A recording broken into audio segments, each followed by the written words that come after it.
Hey everyone, welcome to my channel. So today we will discuss about Srotas. This topic is very important from the exam point of view. तो let's go get started. तो firstly अगर हम जाने कि स्रोतस क्या है, आयुर्वेद में क्या बोला गया है स्रोतस के लिए, उससे पहले हम बात करेंगे मॉडर्न की। तो जो भी हम देखते हैं चैनल्स प्रेजेंट होते हैं हमारे बॉडी में जिसके थ्रू चीज़ें एक जगह से दूसरी जगह ट्रांसपोर्ट होती हैं, whether it is on the macro level और माइक्रो लेवल, तो उन सारे चीज़ों को स्रोतस ही बोला गया है। तो अगर हम आयुर्वेद में इसको कैसे डिफाइन किया गया है इस पे बात करें तो सबसे पहले हमारा कहा गया है आयुर्वेद में इसके लिए अस्त्रवनात् स्रोतांसी, यानी शरीर के वे भाग जहाँ पे अस्त्रवन यानी गति की क्रिया होती है वे स्रोतस है। और दूसरा इसके लिए कहा गया है कि जिससे अस्त्राव निकलता है वही स्रोतस है। अगर हम इसके उदाहरण की बात करें तो मिट्टी का जो घड़ा होता है वो सबने देखा होगा, तो उसमें जो भी उसमें चीज़ें पानी हम रखते हैं तो उससे रिस के बाहर आ रहा होता है, ओज आउट हो रहा होता है। उसी प्रकार से हमारे बॉडी जो भी उसमें सेल्स प्रेजेंट है, कोशिका है, तो कोशिका से जो भी पदार्थ बाहर आ रहे होते हैं उसी वे में वो ओज आउट होते हैं। या फिर हम अगर एग्जाम्पल लें कि नेडल चुभ जाती है या फिर हम प्रिक करते हैं तो वो जैसे ब्लड ओज आउट हो रहा होता है, वैसे ही स्रोतस जो भी होता है उसके केस में भी वैसे ही चीज़ें बाहर आ रही होती हैं। दूसरा पॉइंट इसके लिए कहा गया कि शरीर में जो भी रिक्त रचनाएं हैं, जितने भी हॉलो स्पेस हैं, तो उसमें किसी भी वस्तु को वो एक जगह से दूसरी जगह पहुंचाने का कार्य करता है, उसको भी स्रोतस कहा गया है। इसके लिए आचार्य चरक ने चरक संहिता के शारीर स्थान में कहा है, यावंत पुरुषे मूर्तिमंतो भाव विशेष तावंत एवा अश्मिन श्रोतांशाम प्रकार विशेषा। ये श्लोक बहुत ही इंपॉर्टेंट है, स्टार मार्क कर लेते हैं इसको। पुरुष में जितने ही मूर्तिमान भाव विशेष यानी कि वस्तु है उतने ही स्रोतस के भेद भी बोले गए हैं।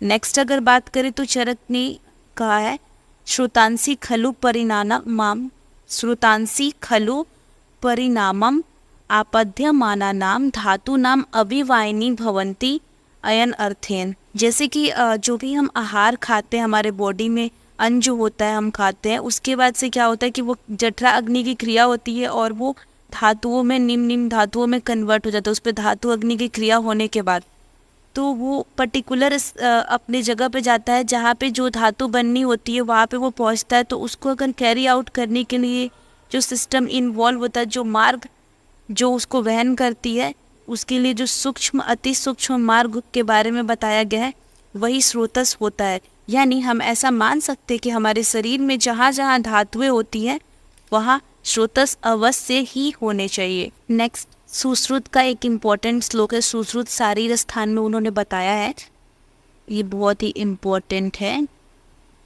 मूलात् खादांतर देहे प्रशितम त्वा अभिभायत श्रोतस अस्तिति विज्ञम शिराधमनी वर्जितम। आचार्य सुश्रुत ने बोला है कि हमारे शरीर में शिरा और धमनियों को छोड़कर किसी भी मूलभूत छिद्र से देह में के भीतर फैली जो भी वहन करने वाली प्रणाली है वे स्रोतस है। यानी जो भी सूक्ष्म अति सूक्ष्म जो भी चैनल्स फैले हुए हमारे बॉडी में जो कि वहन करने का कार्य करती हैं उन्हें उन्होंने स्रोतस बताया। और उसमें इन्होंने क्या किया कि इसके एक्सेप्शन में किसको लिया है, शिरा और धमनी को लिया। तो ये बहुत ही इंपॉर्टेंट है, एमसीक्यू में भी पूछ सकते हैं कि किसको आचार्य सुश्रुत ने शिरा और धमनी को नहीं माना, उसको छोड़ा है, तो उसको कंसीडर कर सकते हैं। और जो भी स्रोतस होता है वो एम्प्टी स्पेस मतलब खाली उसमें जगह होती है, उसके अंदर अवकाश प्रेजेंट होता है, तो उससे माना गया है कि आकाश महाभूत की प्रधानता होने की वजह से ऐसा होता है। अगर हम इसके स्वरूप की बात करें तो चरक विमान स्थान में मेंशन है, ये श्लोक आप कर सकते हो अगर चाहो तो।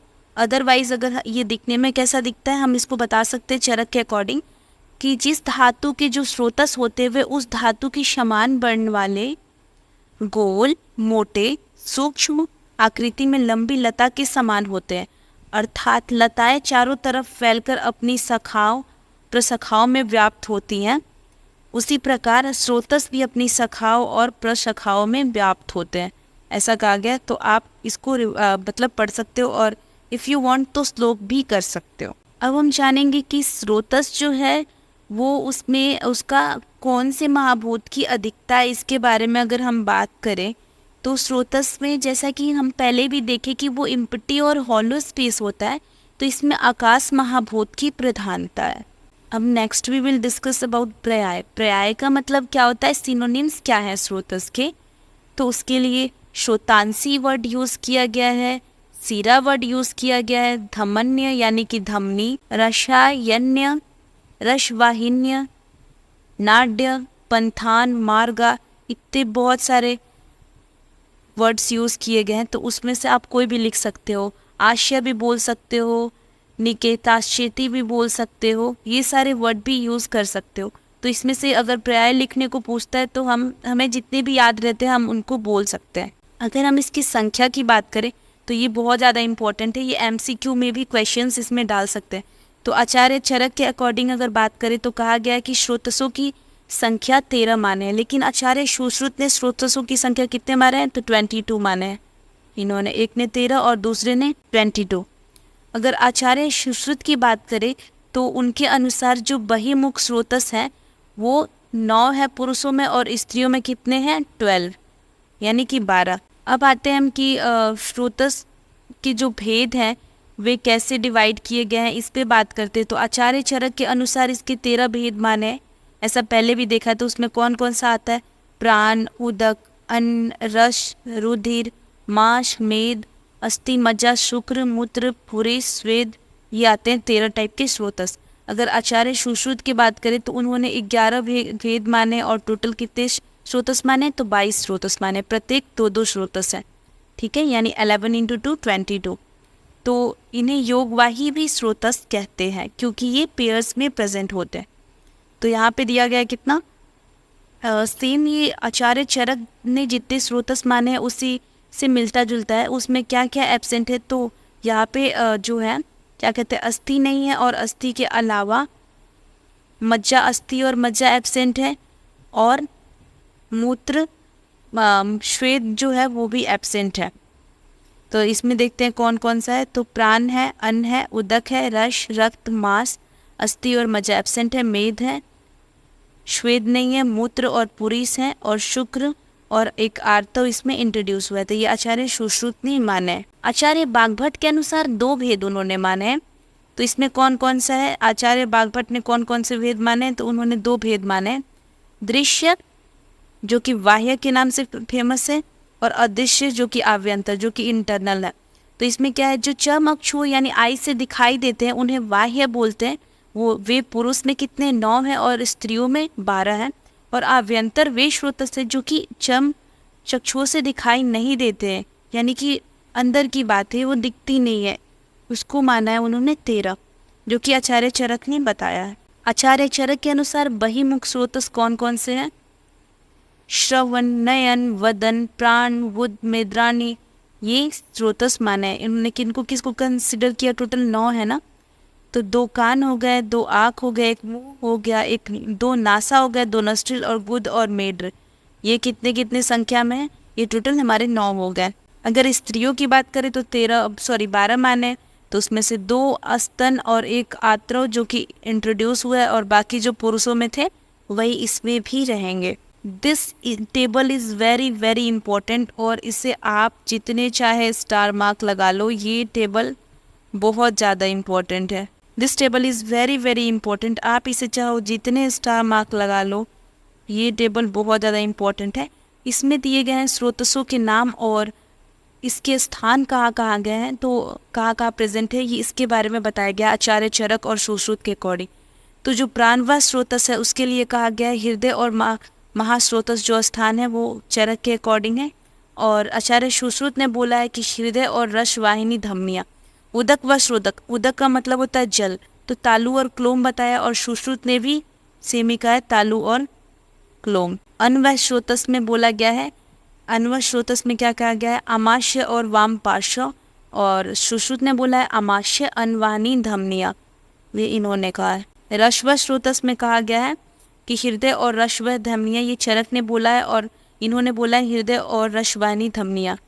इन्होंने दशवाहिनी धमनिया बोला है और इन्होंने रसवाहिनी धमनिया बोला है। रक्त व स्रोतस में यकृत और प्लीहा कहा गया है। इन्होंने यकृत और प्लीहा के अलावा रक्तवाहिनी धमनियां भी कहा है। मांस व स्रोतस में स्नायु और तवक को कंसीडर किया है। इसमें स्नायु, तवक और रक्तवाहिनी धमनियां भी कंसीडर है। अगर मेदो व स्रोतस में देखें तो वृक्को और वपावहन वशा को बोला गया है और ब्रिको और कटी को भी कंसीडर किया। ये आचार्य सुश्रुत ने। अस्थि में मेद और जंघन, और अगर कंफ्यूज करना हो तो ऐसे बोल सकते हैं कि आचार्य सुश्रुत के अकॉर्डिंग अस्थि का क्या स्थान है, तो उन्होंने तो ये मत दिया ही नहीं था। और मज्जा में भी सेम फॉलो होता है, और मज्जा में इन्होंने चरक ने क्या बोला, अस्थि और संधिया। और शुक्र व स्रोतस में वृषण और सेप को माना गया है, और इन्होंने सुश्रुत ने वृषणों और स्तनों को माना है। मूत्रव में बस्ती और वंशन, और इसमें बस्ती और मेढ्र। पुरीश्वर स्रोतस में पक्वाशय और स्थूल गुद, और इन्होंने पक्वाशय और गुद को माना है। श्वेतवे स्रोतस में मेद और लोमकूप, that is the body ears, ये कंसिडर किया, और इसमें तो एब्सेंट ही था। आत्रव व स्रोतस में इन्होंने आचार्य चरक ने नहीं माने, और सुश्रुत ने गर्भाशय और आत्रवाही धमनिया को कंसीडर किया है। अगर आचार्य चरक और सुश्रुत के अकॉर्डिंग इनकी तुलनात्मक जो भी अध्ययन है उसको देखा जाए तो इन्होंने 13 बताए हैं, और उन्होंने कितने माने, 11 टाइप के माने हैं। तो वो सब तो क्लियर है ही कि मज्जा और श्वेत को नहीं माना था इन्होंने, और आद्रव्य को एक माना था, मतलब कंसीडर किया था। 3 छोड़े थे, कौन कौन से छोड़े थे, अस्थि, मज्जा और जो भी एक श्वेत था उसको छोड़ा था। और किसको कंसीडर इसमें क्या किया कि एक एक्स्ट्रा इंक्लूड हुआ, आद्रव्य। ये इनकी तुलनात्मक वाली जो चीज़ है वो होती है।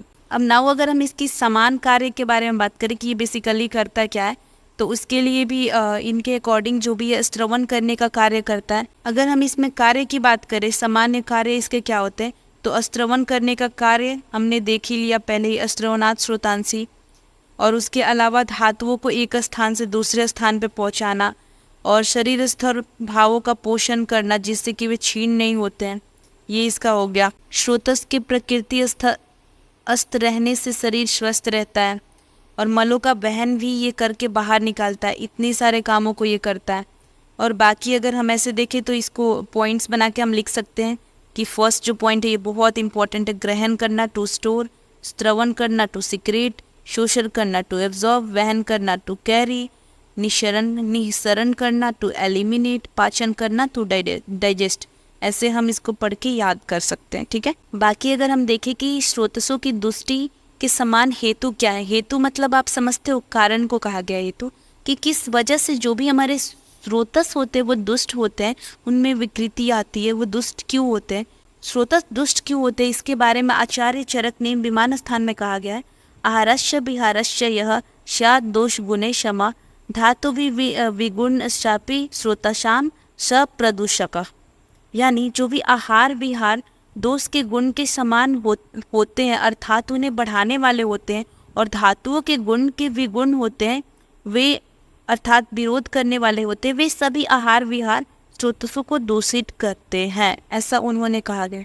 तो बेसिकली इसमें क्या समझना है कि समान, अगर मान लीजिए कि दोष के समान लक्षण वाले आप लोगे, और जो धातु उन्हें कम करने वाले यानी उनका क्षय करने वाले ऐसे आप लेते हो, तो उस सिचुएशन में क्या चीज़ें होती है, उस सिचुएशन में होती है जो भी हमारे स्रोतस होते हैं ना वो दुष्ट हो जाते हैं। तो ऐसा सिनेरियो बनता है कि स्रोतस दुष्ट रहता है। तो इस पार्ट में यहीं तक करते हैं, मिलते हैं इस स्रोतस के नेक्स्ट पार्ट वाले वीडियो में। तब तक के लिए please do like, share and subscribe to my channel and keep working hard, keep hustling guys, bye.